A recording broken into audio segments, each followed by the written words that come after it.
That was something that it was very hard for me because being a trained designer, you're taught to know plan A, plan B, plan C, plan D, like double alphabet. You've got it covered no matter what hit comes at you and all the rest of it. And that's not how this works, right? And so I'll plan for a certain amount of it and then just kind of figure it out as I go. And sometimes it's prettier than others, but in some ways it was very freeing, right? Because in my other life, I'm expected to be an expert. I'm expected to know the answer. I'm expected to have the body of knowledge that I can pull on to deal with whatever the it is and take care of it. But in this part of it, I'm not, because I'm not. And so it's actually been kind of nice. I don't know if nice is the right word, but almost a relief to say, I actually have no idea how this is supposed to work.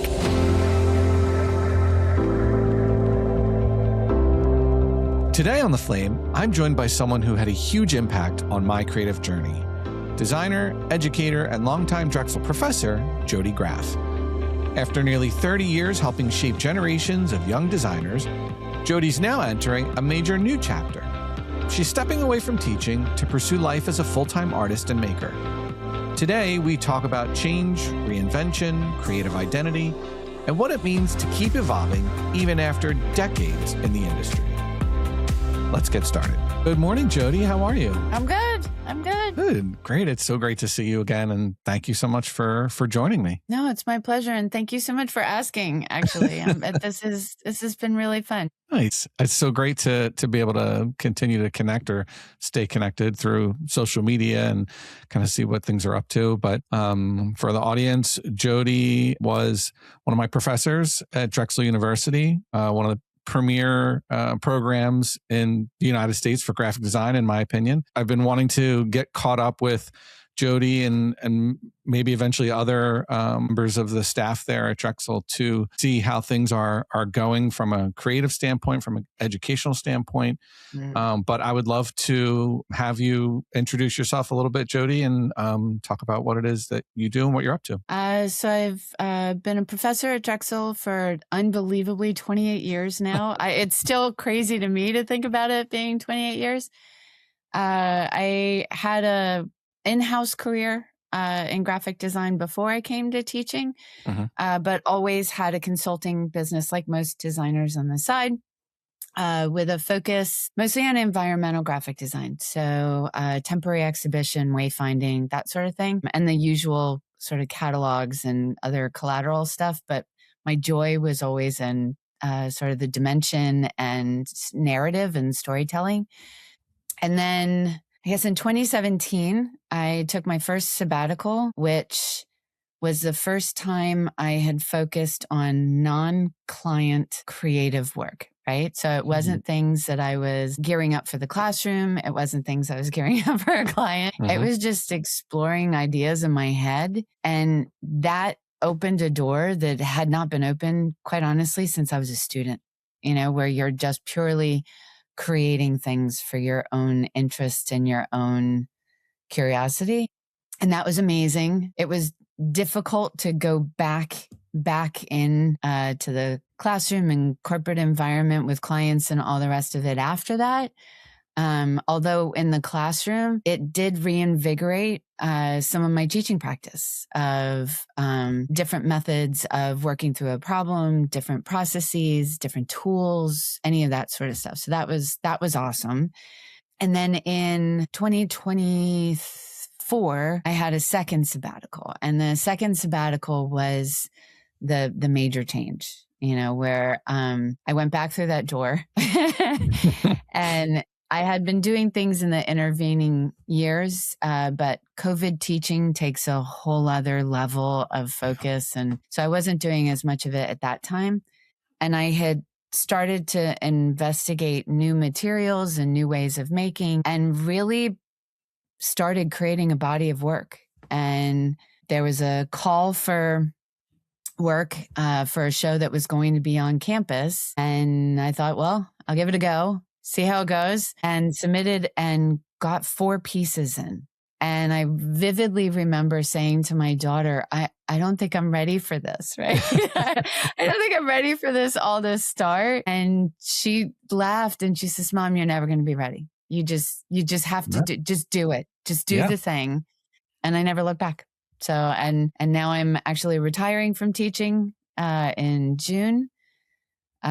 Organizing and curating 28 years of teaching for my program and my peers, because some of the coursework that I teach in the program, I'm the only full-time faculty that teaches it. So there's a lot to put together. You got to get everything out of your head, right? Exactly. Pretty much everything while it's still fresh. So yeah, it's a lot, amazing. But it's been good. I can't complain. That's amazing. So, wow, 28 years, right? And so that means you were just still pretty new, because it's going to be 24 years since I graduated in 2002. Oh my gosh. I was going to ask you that. Like, when did you graduate? I know it all blurs together, but 2002. Mm-hmm. So I remember doing all the wayfinding programs and, the color theory and all that stuff. And it was cool because, you guys were there with us from the beginning and kind of leading us through to the end, right up until we were, doing our senior thesis and that kind of stuff. And so, it was neat to have that consistency and that kind of tight knit group of professors and friends. Really, you guys were friends to us that guided us through, which was really, really cool. So now that you are kind of nearly 30 years into the game here, shaping those young designers at Drexel, like, have you had a chance to step back and take a look at like what all that means and like what emotions are coming up for you right now? I'm actually processing that literally right now. I was at a catalog release thing last night at Drexel on campus, and was talking with some of my peers, and they're all asking the same thing, right? Like, I can't believe you're retiring, right? Like, how does that feel? What are you thinking about? And it's funny. It's a long time. And like, that's the part that I keep coming back to is 28 years. That's a really long time to be in one place. The joke is always, the students stay the same age, but you get older. So there's all of that. I would make the argument against that. I think you look exactly the same as you did. Oh, that's good. That was my goal. And I read an article 60 pounds heavier decades ago. Gray. So. No, I read an article decades ago that said, if you find your style, particularly your hairstyle, like, find it, stay there, and essentially you become timeless. And so, like, that's my goal, is to just essentially look the same, but just a little bit older. Yeah, I haven't changed my hairstyle in, my whole life. So I feel you. Exactly. Well, it's a little easier for, not to be sexist, but it's a little easier for guys. The range isn't there as much, although my son's sporting a, what's it called? Party in the back. The mullet? Oh my heavens. A mullet. He is like all about the mullet right now. So guys do have a range of hair. My son is all into his hair and his hair product. He's 14 now. He's all into his hair and hair products and helping his friends, choose the right stuff and get the right hairstyle. Like, he's even thought about, hey, I want to maybe be a hairstylist. Like, he just has taken an interest into that. And that's awesome. Yeah. Is he doing like the whole young boy thing with like wishing that his facial hair was coming in a little bit more? Or I don't think he wants it. Yeah. I mean, it was funny. It's funny you say that, because I mentioned it to them the other day. Like, you think you're going to let it grow in once you start getting it? And he's like, I don't know, maybe, So I keep threatening to get rid of mine, and they're like, no, I like it. I want you to keep it. So maybe we'll see how it goes. It's awesome. I don't have the jawline anymore to not have it. So there you go. Yeah. I think the thing I've been reflecting on the most is what a gift it's been, right? Mm-hmm. That you meet someone at a time in their life when they're changing the most.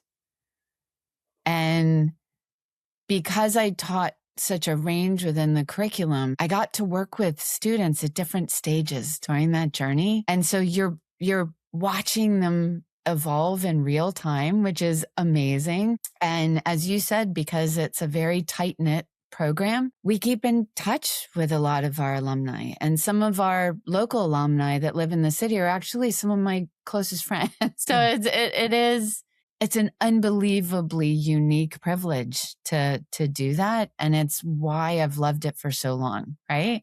That you get to be that component, when folks are figuring stuff out. And it's just, It's exciting. And it's never gotten not exciting when that happens. Like, it's very cool. I feel like that's what makes somebody a really good teacher, somebody that can really thrive on being able to help people and have joy in and passion in doing that. And it's like, I know every year my wife's an elementary music teacher. And so, every year it can be a slog, right? Like, you're just, by the end of the year, you're just kind of cooked. But, I always hear her say how much she loves what she does. And so every year you're kind of renewed, you get a new batch of kids, or you get to see how kids have changed over the summer, or, whether they're going from, first grade to sixth grade, that kind of a thing. And so you're still working with kids, but there are kids who are adults. There's kind of children when you get them, adult children, and then they're like adults by the time they leave you. And so that, you're right, that is really a formative, transformational kind of period, right? Absolutely. Right. So, I mean, in terms of transitions, when you reached back out to me, you were saying how what you're transitioning into now is like really overwhelming, obviously, going from one thing that you've known for so long and then trying to juggle teaching while simultaneously kind of building this new creative life. So what has this taught you about yourself here, this little transition? Wow. I would say one is to trust the feels, right? So like if I'm feeling overwhelmed or I'm feeling anxious about stuff, to lean into it and acknowledge it and dial down where I can.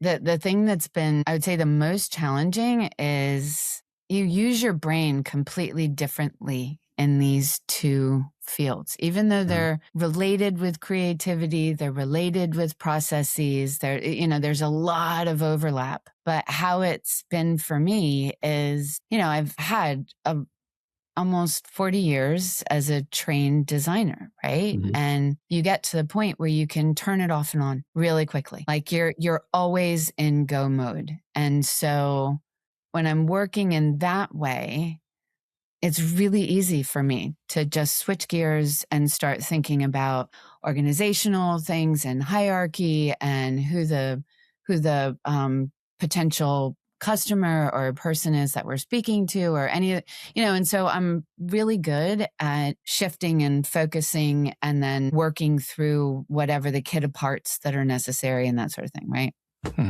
That's not how the fine art side of me works. Right.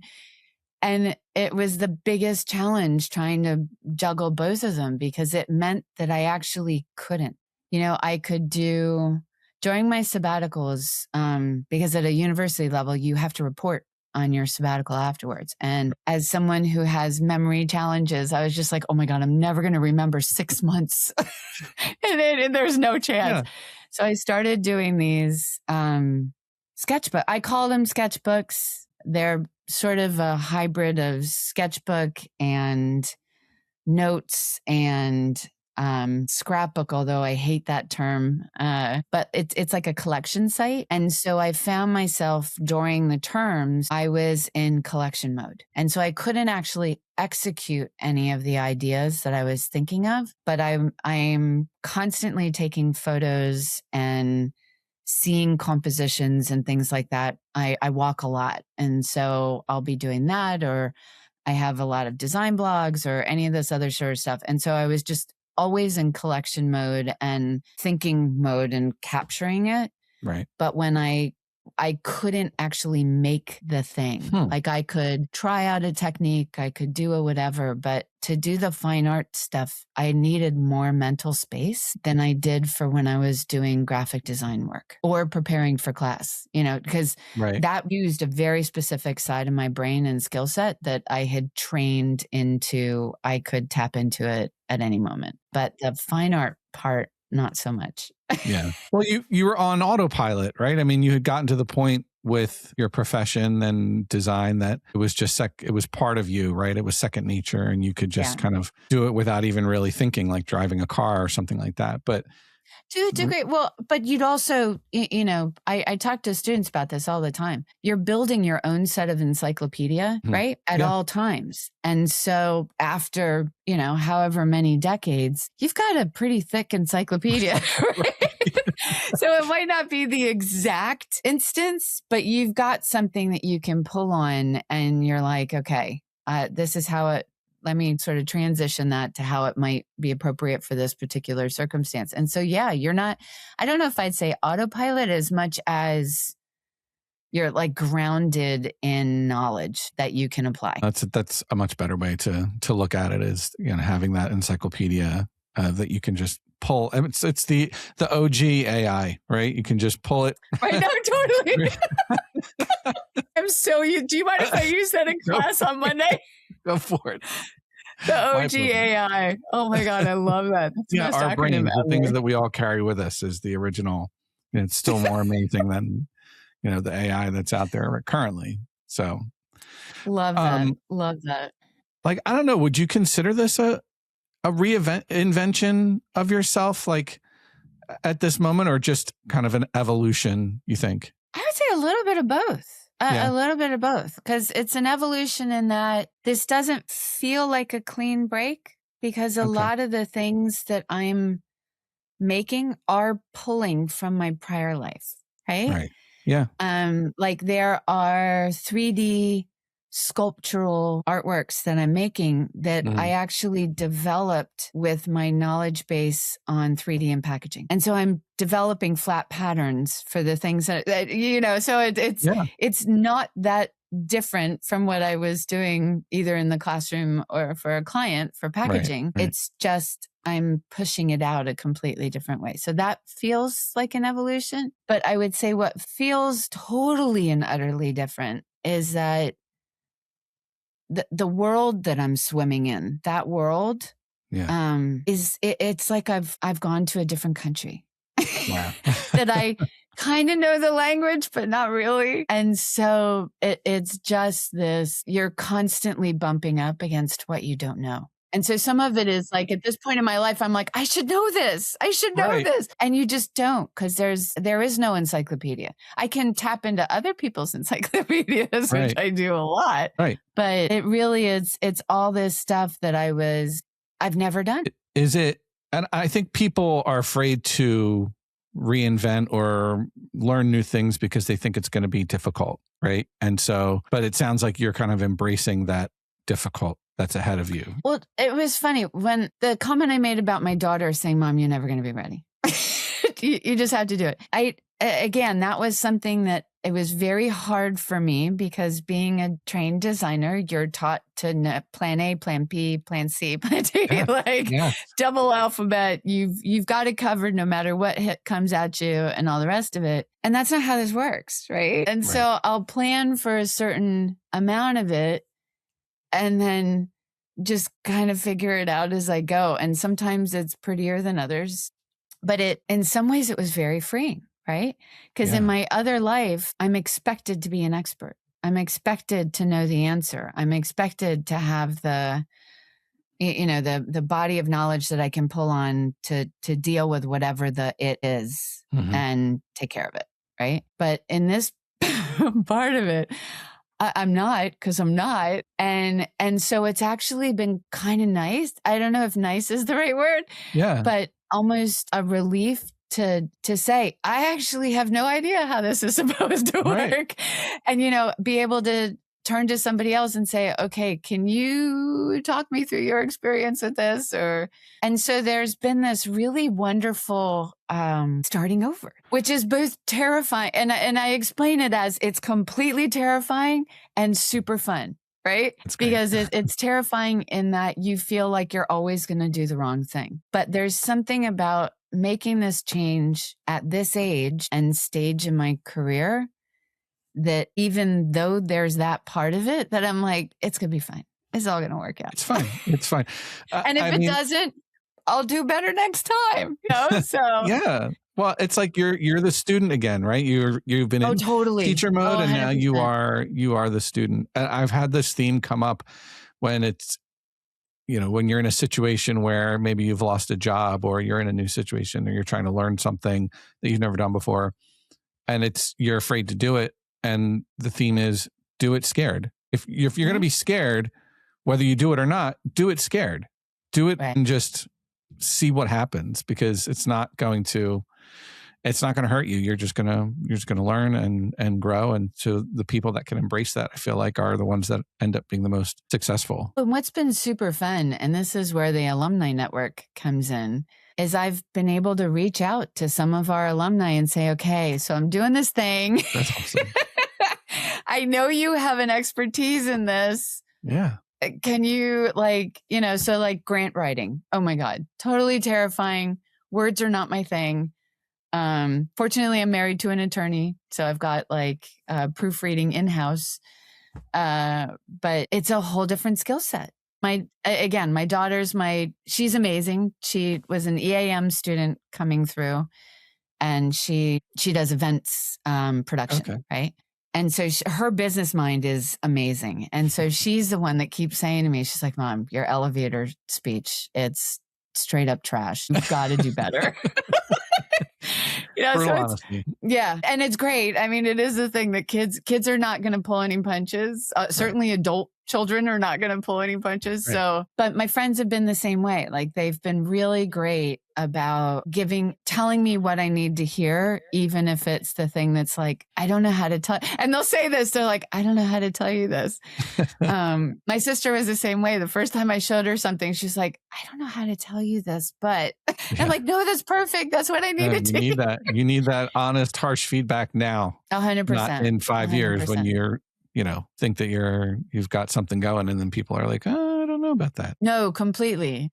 So again, being able to be vulnerable with humans who were once vulnerable with me in a classroom, it's actually a really beautiful moment, that I get to learn from them.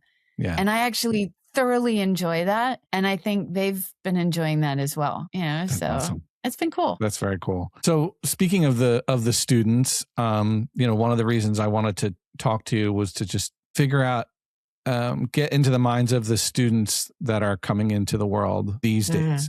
Right. And so you have watched the industry evolve across multiple generations of students.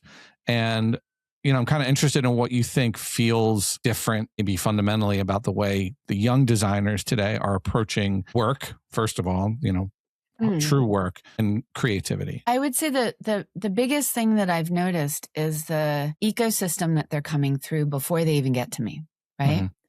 That so much of their lives in this country, and I say it that way because we have a lot of international students, and that's one of the places where I'm seeing the difference.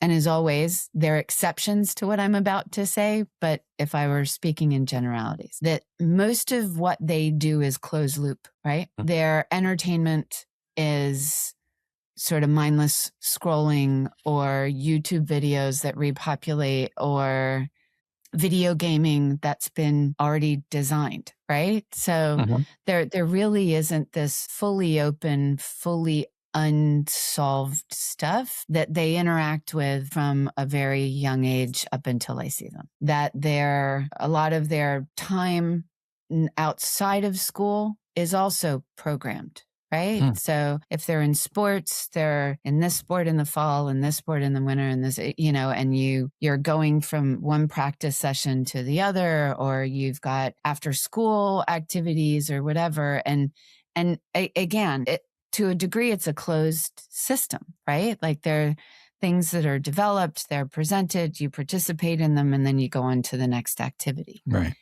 And I think what that's done to this generation of minds is that they don't sit with themselves, right? Right. They don't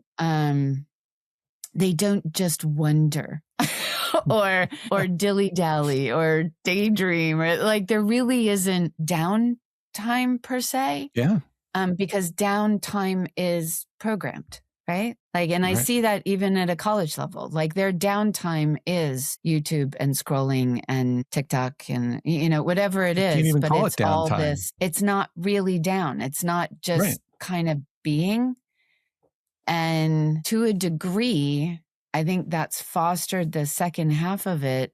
And that's the curiosity component of it, is because they're interacting with so much stuff that's already been figured out. They're not figuring out as much of their own stuff because it's not open-ended. Yeah, it's just not open-ended. And so when the students are coming to us, it's more challenging from a faculty standpoint of, okay, if you don't have this skill set coming in, I now have to teach you differently to get you out of your own sort of environment, right? Right. Your mental environment. And once you're able to do that, you still, you see the progress. You can't teach the student the same way. It's just not possible because they're not coming to you the same way. And it's not that they can't be creative, but you actually have to teach them how to tap into that other part of living, Right. And I guess you mentioned international students. So just the ecosystem they're coming from, you find like there's less of that, so that you have to put a little less I don't know. into And this is, that mindset. again, just from the students that I've had, they seem to have more offline experiences just built into their lives. And whatever that, and offline doesn't necessarily mean on a screen. It more means non-programmed time, I guess is probably the best way to put that. And so the experiences that they're bringing into their work tend to be broader. Right? Because they've got more to pull from because they've had more non-linear experience. It makes sense. And I think that as a designer, when you're trying to teach somebody how to be a designer, we're essentially problem solvers, right? That's the nature of our mind. I mean, creativity comes from solving a problem. And when it's you're not used to having to think through those problems in a logical way, and you can just, somebody else has already solved this. I'm just going to go on YouTube, or I'm just going to search the internet and find my answer. It's kind of like the Cliff's Notes of design, I guess, right? In a way. 100%. 100%. Because when I remember being there, and YouTube had just come out, like right towards, I think I was maybe a senior when YouTube really first, and now YouTube, I learn everything on YouTube. Like anything I've ever wanted, a program, how to do certain things, I'm going to YouTube and I'm watching a video and I'm teaching myself. And so I guess that's a form of problem solving. But at the same time, there's, you're right. There's an app or there's something that's already solved, and then they just, can shortcut it. Whereas before that, it was like I spent a lot of time on the L because I commuted. So I had a lot of downtime, a lot of time to think and not stare at a phone. And it's like, I remember hearing a comedian say, "Oh, you know what it's like to live in the 90s? At the bus stop, you can stand there and look at your feet and maybe look at the sky. And that's the 90s. You have to think, you have to be in your own head, which can be scary when you're on your own. Or you have to be present to the people in proximity. Yes. Because that's the other part that I've noticed is that they're not as comfortable, and again, with a grain of salt, but they're not as comfortable talking to people that they don't know because they've never had to. Well, I will say I was a little bit of hope. I was at a kind of like a life celebration. It was unfortunately that it was a life celebration, but I was with there was a lot of high school kids last weekend. And hacky sack is making a comeback. There were no phones out, relatively, like I only saw like a smattering of phones out, but people were standing around in a circle playing hacky sack or, talking or playing cornhole or whatever. And I just was like, wow, all right. The kids are going to be all right, I think. I think they're at that point where even the kids are sick of the technology, and there's a lot of analog things. We finally started talking about it culturally. Yeah. Because we weren't for a very long time. We weren't talking about this thing that essentially is an addiction, right? Yeah. Right. And that it's finally being talked about through a lens of of other addictions, and that to a degree, it's not about you, it's about it, and it's about your dependency on it, right? But I think so many people are seeing this what I call unended things, that you are seeing like a whole rebirth of these things. And what I've been fascinated to see is how it's hit the 20 to 30 age group. And that dating is, oh my God, dating is a horror show. Like dating apps are the worst thing. In my opinion, they're one of the worst things that ever happened. For people in that age. But so there are all these pop-up events happening now for that age group of dinners that you bring a random friend to, right? Or that there are meetups happening in the parks that are craft meetups. They're like these random meetups. It's not about a specific craft. It's like whatever you can bring with you, right? And so much like the hacky sack. So it's becoming this more open-ended of let's all just be in proximity of each other, and let's be in proximity of people that we might not know. Right. And that's where you make the most connections, right? And that's how I think, great. Especially coming off of the heels of COVID and everybody being, there's a lot of loneliness is like one of the worst. I just saw, I don't know if it was a commercial or a report that just general loneliness has extreme health implications for people. Oh, huge. Yeah. Huge. So, what do you see as, are you picking up on anything that like making students most anxious right now when they think about graduating into this industry? Oh God. It's funny. As much as things change, they stay the same. Yeah, right. So they're still they're still nervous and anxious about the same stuff. Like they're nervous about it almost being over, right? Like, oh my God, now I have to go out. Now I have to find a job. Now I have to leave my cocoon, and so like all of this sort of stuff. So, and that's no different than it's ever been, right?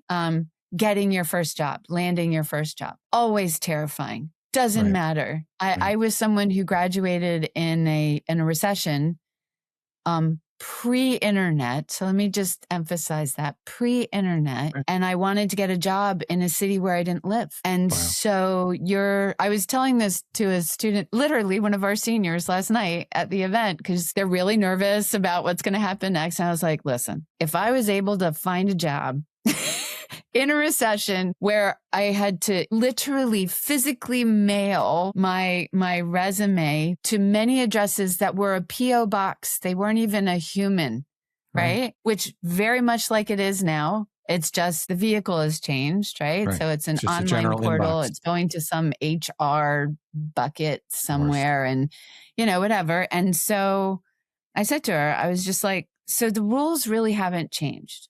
Right? You're still going to have to put out more than you feel comfortable having to do, right? Like you're going to just, and you're going to have to open your mind to opportunities that might not be the thing you think you want to do. Exactly. But it will work out. You just have to trust it, but you're going to have to work hard for it. And again, that's not different. It's the thing that I tell them. I'm like, join a professional organization. Think about where in the country you want to be and join an organization that's in that area. Right.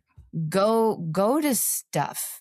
And when I say stuff, it doesn't have to be like an AI GA lecture, right? Just go to anything where you can meet other creatives and start a conversation. Because the thing that I keep reminding them, again, what hasn't changed? Graphic design is one of those disciplines that is in every field. It pushes out different ways.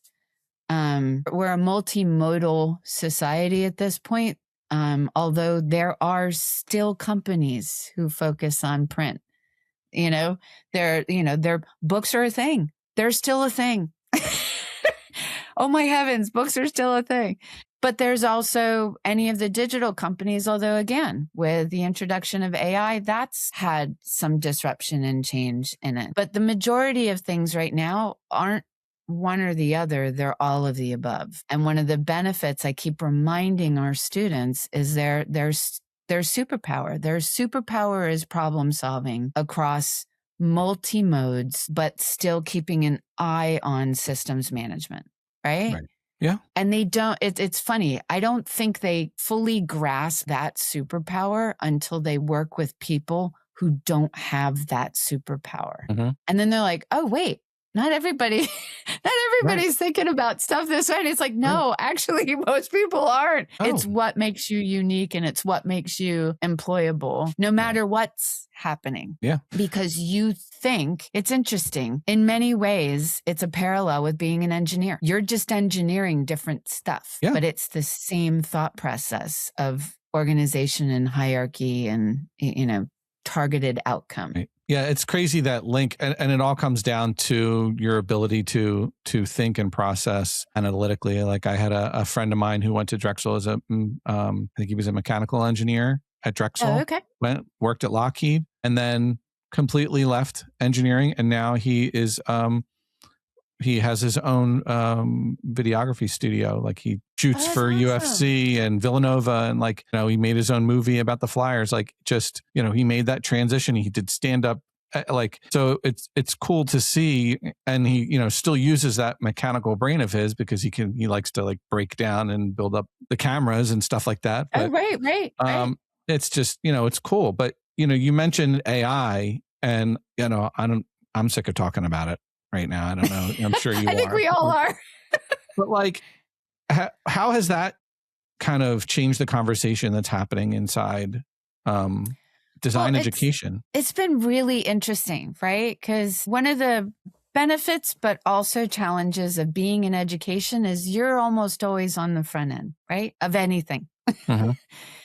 And that you also then have to be on the front end of educating a population about whatever that thing is that happened yesterday.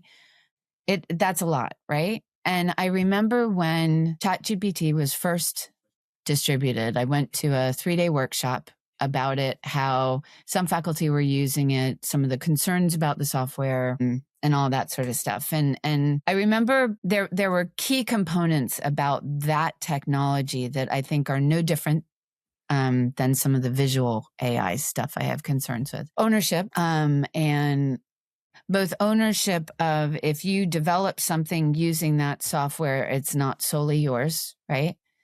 And that other people could then use your effort.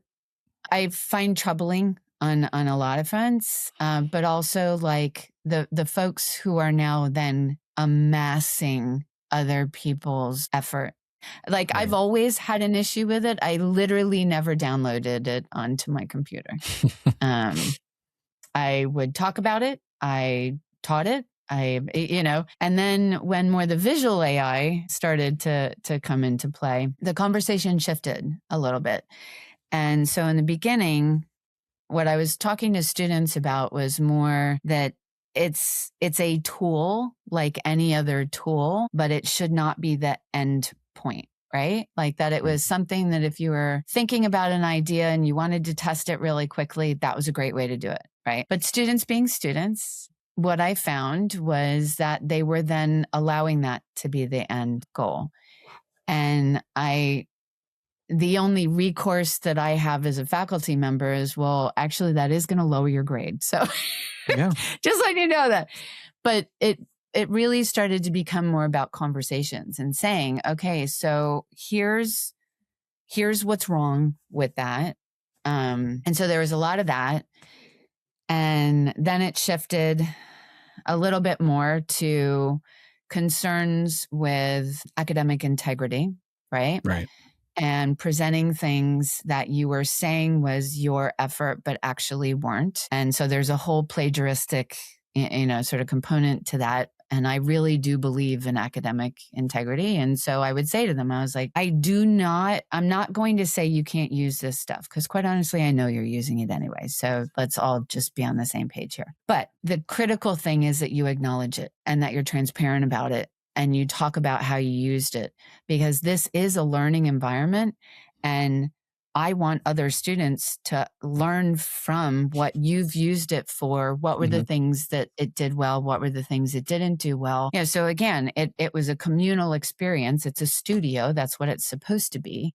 And so then that was sort of an end point at that time. Because again, this has all been changing so fast. So I was remolding my classroom policy per term. Wow. That's unbelievable. Because it was all changing so quickly and I was seeing what was happening in the classroom. And so where we've now come to is definitely a backlash. I was going to say, are you getting it pushback from kids on multi-modes, right? Being an environmentalist myself, that's actually my starting point. Is it's appalling how many natural resources that this takes. And again, ownership of these things that you've got, multi-billionaires who are implementing these at the deficit to the rest of the community, right? So like that, just on a basic environmental thing, I've got major issues with it. But the thing that I've been reading a lot more about is, of course, the educational deficit of what we were talking about earlier, like building this encyclopedia, right? As a student, your most important task is building your encyclopedia. All of those failed experiments, really bad ideas, really bad, like all of that's important. No, it's not because in my classes, the grade's never the thing. It's the thing I let people know so I can communicate where I think they are in the continuum. But the grade is beside the point. What you're actually accumulating in the knowledge and the trial and failure and the retrial and refailure and all of that's the most important part. And so all of the commentary now coming from an education forum is that this has undermined that process to such a deficit. And it was a tool that when used by someone who is already expert in something, it was a great tool. But for someone who is developing an expertise, it's one of the worst things that you could use because it takes away that curve, that learning about stuff. And so it's to some degree, it reminds me of when they replaced card catalogs, right? And now I'm going to sound like a total dinosaur. But one of the benefits of card catalogs and a physical book library was the stuff that you weren't looking for, right? Like if you went to the card catalog, physically had to go through all these damn cards and you'd get to the one that you wanted, but you had to go through a bunch before you got there. And so you might see other things along the way that were somehow tangentially related, right? And then when you went to the shelf to go get the book, there were books in proximity to it that you also were seeing. And we're like, and being designers, I admit to being horribly shallow myself, and I do judge a book by its cover. And so if I'm in a physical space and I see a really beautifully designed book, I'm going to pick it up, right? Pick it up. Absolutely. And so it's that thing of the stuff that you weren't looking for. And to me, when you have this technology where to use the technology, you have to ask such a focused question. You miss out on all of this stuff that's not there. It's all the stuff that's all around it. And so that's what I talk about the majority of the time with students at this point. And some of it is based on agencies that I've been privileged to hear their principals at conferences talk about. One of the first things they do on any new project is they have them go to the studio library and they have to select, I think it's something like 5 books that are tangentially related to the topic, but not the topic. Just 5 books that are not the thing, but they might shine a lens on the thing. Right. And that studio does some of the most inventive thinking and design that I think is out there. And I think that's not by accident. It's this tangential stuff that informs things in a way that's not expected or linear. Right. Well, it's the difference between somebody who has traveled around the world and somebody who hasn't, who just sits in their own neighborhood and just knows what they know from local and thinks that that's how the world works. And there's people that have gotten out there. And I think one of the greatest things that ever happened to me in school at Drexel was certainly the exchange program. I got to do that and meet people and learn from different cultures and bounce around to different places and physically see things like the Colosseum and, the Tower of London. Like just being able to literally walk across the Tower Bridge was just incredible and meet meet people and have conversations. And I guess it was easier because still we didn't, have the phones to distract us, and it was all about community. But I think also what you're talking about is that tangential information builds taste. And so I hear a lot about, AI, you can make something in AI, but how do you know if what you made is good? There are people that can make really good things with AI, but then there's people that just throw stuff out there, and it's like, well, you don't know what's good, or you don't know how to get the best out of that software because you have no reference for what is good and what isn't. So is it, I mean, I guess that's the way. It's one of the things that you might say is something that a student still really needs to know that technology can't replace, right? Totally. And again, it's not new. It's like computers disrupted our entire world in the 80s, right? So this is not a new phenomenon. Sure. And this is what I meant about being in education and being on the front lines. Like there's always a new disruption that's never different. And things do come full circle. I think that there's such a huge maker community right now is no accident. Yeah. It's the same thing I was seeing when Photoshop, or Illustrator was first out. Like everybody kind of got burnt out on a precision or whatever it was. And so we're doing more hand drawings or collage or watercolor or paintings or, whatever it was. And so, and it just, I do think, like, if you live long enough, like, what's going to happen before it happens. Yeah. So it's wild that we're having the same conversations. We're literally having the same conversations. Funny, I remember the only difference is, as I said, we're starting with a different starting point. Right. I was going to share, I remember doing a project. We were doing movie poster projects, and I had Alfred Hitchcock. I had to do an Alfred Hitchcock movie poster, and I had this idea where I was going to use my thumbprint and I was going to have some blood on it or something. And I'm in Illustrator and I'm trying to draw the blood. And Jack comes over to me and he goes, "Hey, they're painting the walls downstairs. Take this piece of board. Ask the guy if you can drip some paint on the board."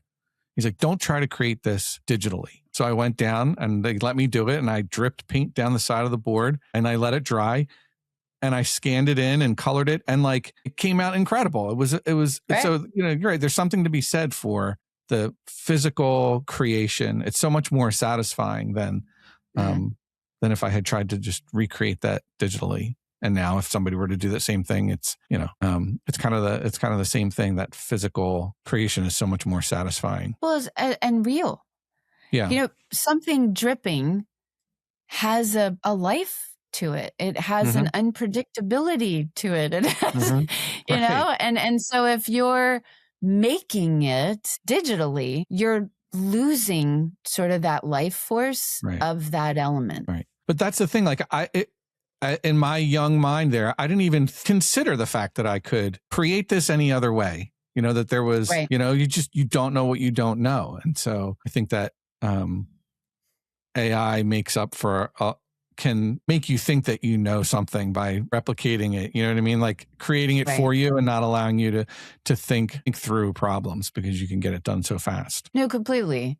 And I talk to students all the time about if they're doing something, base it on the real. Like don't do your idea of something. And to a degree, I think that's one of the things AI does to them is it's just them typing something in rather than looking for the authentic thing to then use as a starting point. So I want to come back to kind of the creative identity, kind of bring it back to you a little bit, where going through this change professionally and creatively, like after all this time and throughout your career, like I want to know what still sparks curiosity for you creatively. Everything.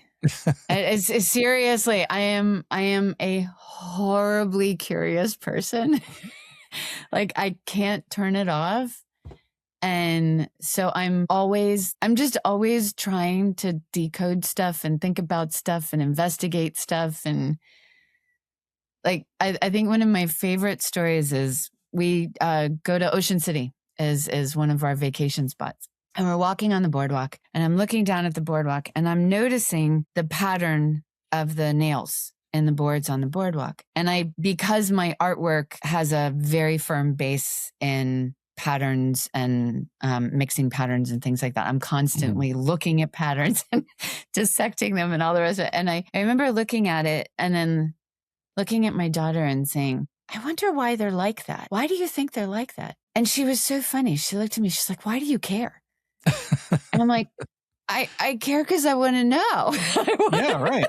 Right. What do you mean, why do I care? I care because I'm curious and I want to know why that's the case. And so literally I photographed it's one of the bad things for me about having a camera at all times on my phone, because I'm photographing the most ridiculous stuff at all times. So I'm like photographing the boardwalk and I was like, I'll be right back. And we were at a point where I could go under the boardwalk and I'm looking under the boardwalk and take a picture. Oh my God. And I come back up and I'm like, this is so cool. The nails are actually showing you what the structure is underneath and where the boards overlap and all this. I've never built a boardwalk. I had no idea like that, all of these things. And she looked at me and she's like, and what are you going to do with that knowledge? I'm like, I don't know what I'm going to do with that knowledge, but now I have it. And so like maybe when I'm doing a house project or something, that idea of like shifting attachment is an important concept to have. Right.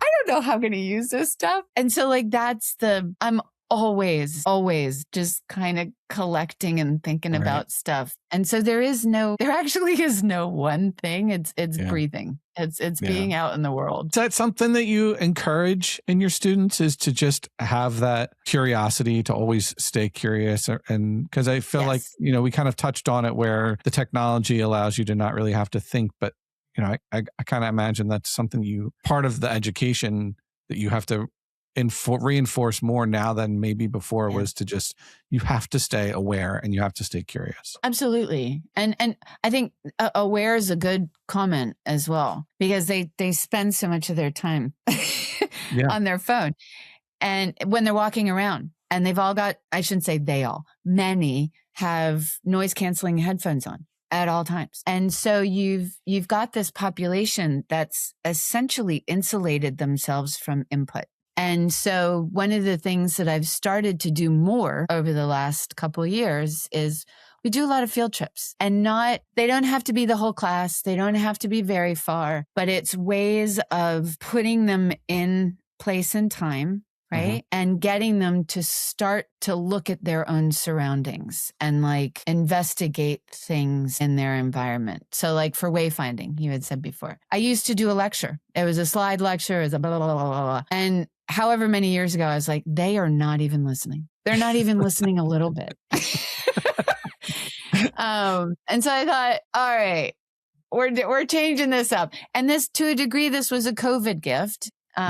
Because when I was one of the first faculty that went back to teaching in person, because both my kids were college students during COVID. And one of them was like, wait a second, I can sit on my couch and never go in person or interact with a human being and still go to class. I'm in. I'm 100%. I'm in.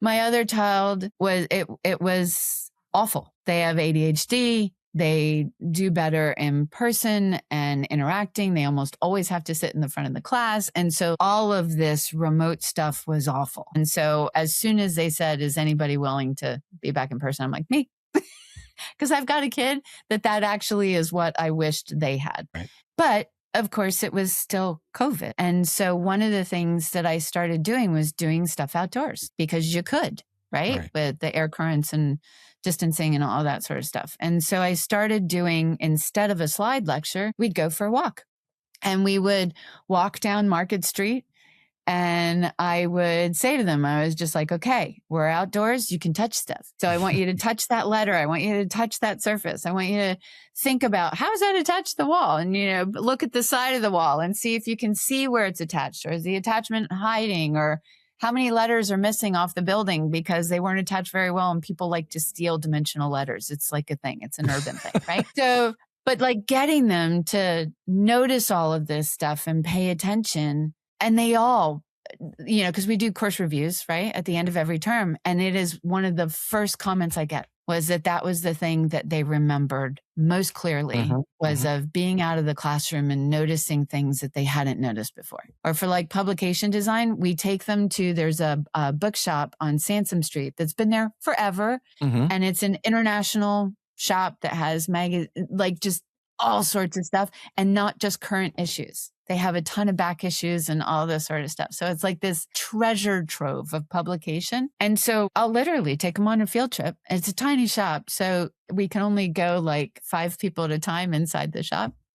And so the rest of us are standing out on the sidewalk chatting while the 5 people are going through the stuff. But it's hilarious how many of those students, that's now their local, where they go and get a magazine or they go there for a cup of coffee and just kind of look at stuff or, you know, whatever it is. And again, it's that thing of getting them to be excited and curious about stuff. You have to do it differently. Yeah. It's crazy. People, I mean, I guess it's just a recent thing, right? Because of COVID, you know, you're afraid to kind of, or you're less inclined to want to be around people. But then once you do, like those are the things that you remember, and that's how you build those experiences and those relationships. And those are the things that help you throughout your life and your career. Like you said, you can go and tap into those people that can help you with whatever it is, whenever you're trying to get into a new role or learn something new, like you said. You know, the only way you're going to do that is to be out and experience things. No, completely. And it's one of the reasons I teach a lot of interdisciplinary coursework, because I enjoy that part of it so much. Like the class I'm teaching right now goes from sophomore through second year graduate student, right? So you've got a huge range of age and ability and maturity and you name it. And 7 different disciplines. And so it's this crazy hodgepodge of folk that none of them have an expertise in what I'm teaching. I'm teaching data visualization, but how they are all coming to the problems is so different because they're coming to it from their own training, but also I've got several international students. So culturally, they're coming to it very differently. And it's been wonderful. One of my newer, I should say, teaching methods is small group review. And so doesn't take up that much of the class, but I'll put them into groups in 3 or 4 where they have to present to each other and talk through stuff and give each other suggestions. And when it's only graphic design students, they focus on very specific things. But when it's such a hodgepodge of different majors and different ages and different everything, the conversations are really interesting. And my hope is that outside of the class, they now have these folks that they won't have class with again, most likely, but that they'll see in the hallways or they'll see at graduation or any of this other stuff where it just becomes this broader community that once they're out, like you never know who's going to be the person that you reach out to for something. But this opens the circle to a point where they have more people to reach out to. Yeah, it's just it's all about your network and who you can connect with and who you've made an impression on. And I think that you've certainly done that as a professor over your time.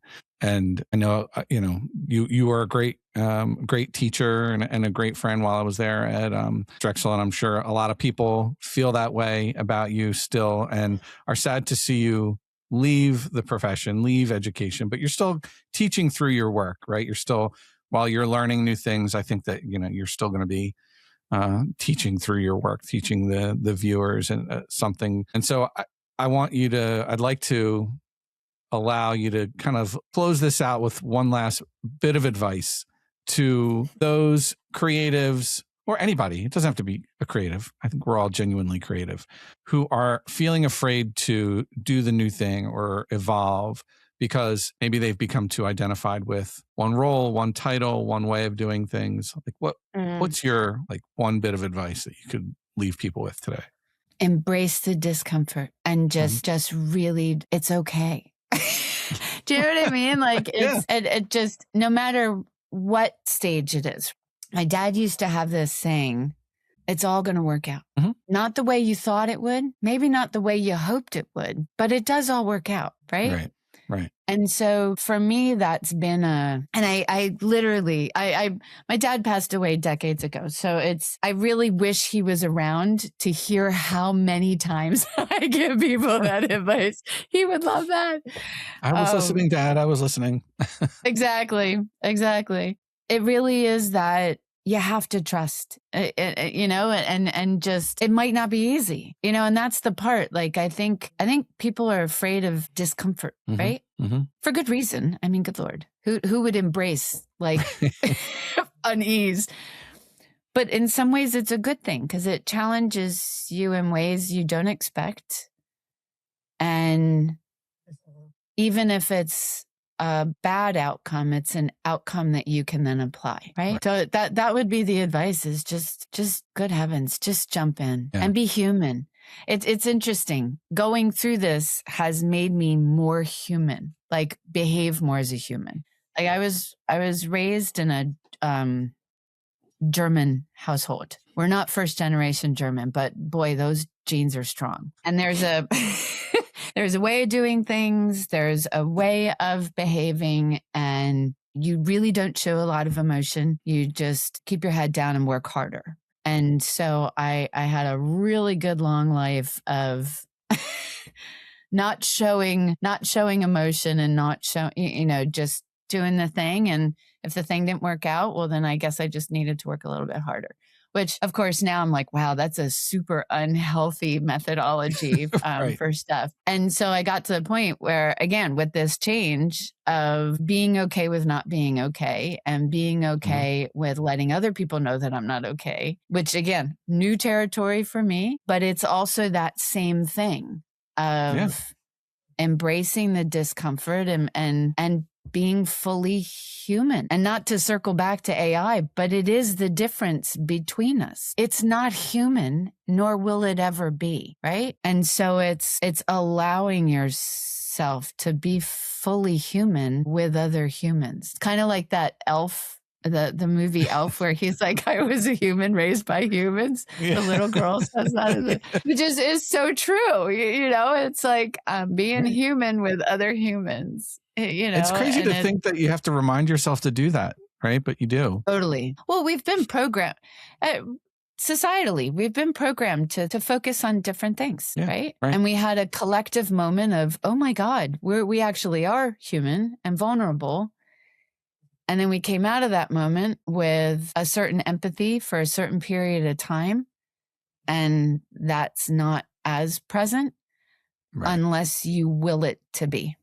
Well, I loved talking to you again and seeing your face and just learning all the things that you're up to. And, I congratulate you for making that jump, taking that leap. I'm proud of you.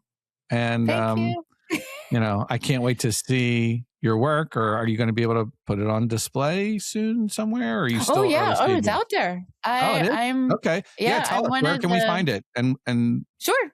So the big one that's local is I am one of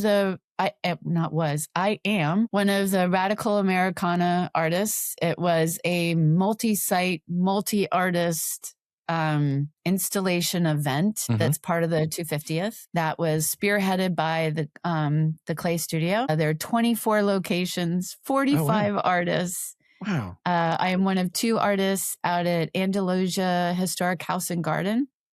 Okay. And I have 3 two-sided narrative quilts that are made from leaves that were collected on the property. Oh, cool. And then creating these collages that resemble quilts. And then the reverse side is the part about my artwork that I feel is different, is that I tell you everything.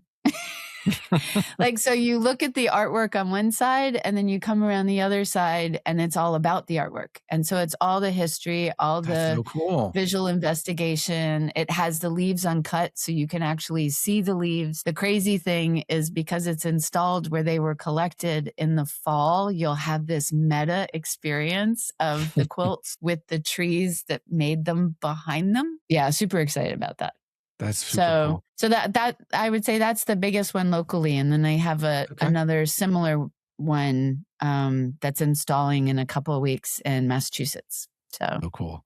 So is there, have you started a site where we can like oh yeah, see I've the stuff? got a website and an Instagram. Oh, okay. So, but yeah, I'm doing pop-ups, and again, this is the part of it of like, okay, so I need income. How do I do? What are my multi-income streams? So there's a bunch of everything happening right now, which is again, it's good. It pushes me to figure stuff out. Awesome. That's awesome. Well, you're certainly keeping your flame lit. You know, that's what we do here. That's what we do. I'm trying. But before you go, can I just say, and I don't want this to come out wrong, but I am so proud of you. Like it makes me so happy. Like I've been watching some of your other podcasts or interviews, and you ask great questions. You really ask great questions, and you build on the conversation in such a wonderful way. It really is. It's an incredible skill. It's an incredible skill. And it's just so exciting to watch you in this role. Because I don't know the entire extent of your professional life, but I can see that no matter what you were doing, your empathy and mentoring and humanness, just it's this amazing combination of things. And so it's just so exciting to watch. I appreciate that. To me, it was always about building relationships. And so whether that's in business or in life, or, those are the things kind of I value. And, thoughtfulness, kindness, and empathy can get you a long way. And so that's why I started this, because I was in a bad spot and I was trying to help myself by helping other people. And so hopefully I can continue to do that. And, but yeah, thank you. I appreciate it. I have no doubt you will. Because I do believe you do. So I got the bug because I was allowed to teach a Design 2 class one night. Jack let me fill in. He's like, hey, I need, I can't be at this class, and can you fill in? It's just a crit class. Just run it for me. I was like, okay. What? And Sandy gave her blessing, and I was like, all right, I guess I'm doing that.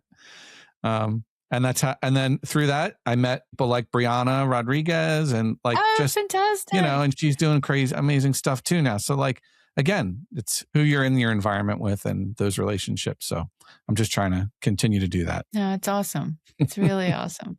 Thank you again. And we'll be in touch again soon. No, I would love that. I would love that. Great. Right. You take care. Thank you to Jody Graff for being a guest on today's show. And thank you for joining me on the Flame Podcast. There's definitely more to come. Please take a moment to follow, subscribe, or hit the like button if you haven't done so already. And if you have any feedback or would like to be a guest on the show, send me a message at talk@theflamepod.com. I would love to hear from you.